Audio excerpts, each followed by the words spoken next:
Hi everybody, David Merwine here with this month's frequently asked question.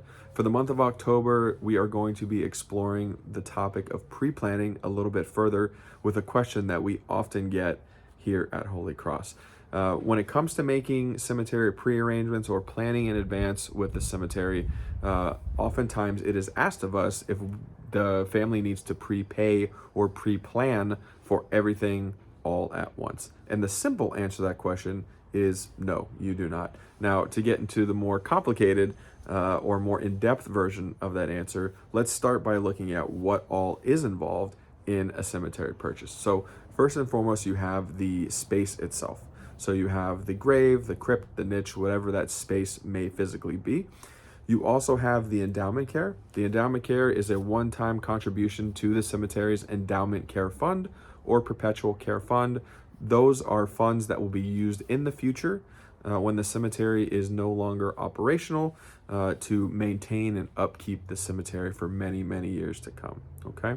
Another fee is the labor, is the opening and closing, right? The physical act of opening and closing the location for the burial.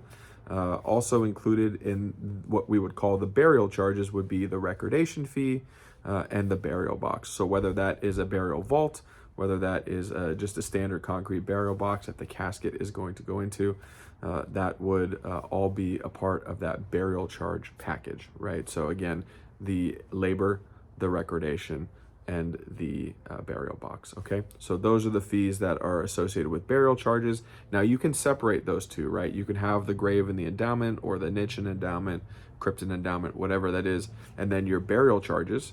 And your burial charges will vary, right? So there's no burial box necessarily in a niche or in a crypt, but you get the idea when we talk about burial charges versus space and endowment. So you can actually prepay and purchase your space and endowment without prepaying your burial charges. Now, you can do that for any number of reasons, whether that be budget, whether that be for what you want your monthly payment to be, just for, hey, I just want to get the space for now, I'll worry about the burial charges later, etc., etc. There are a number of reasons why someone would do that.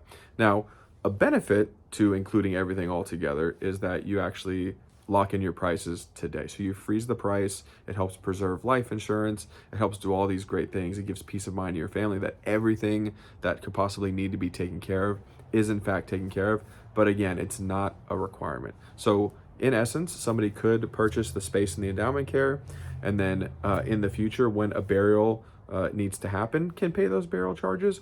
Or once that space and endowment are paid off, you could then pre-plan for just the burial charges.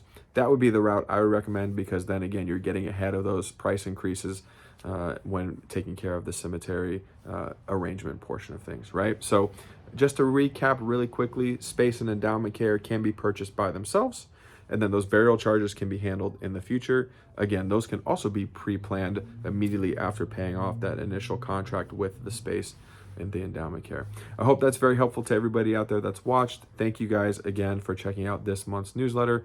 Just a reminder that right below this video, there is a link to submit your questions that we will go ahead and answer monthly in our newsletter. Thank you all for stopping by, and God bless.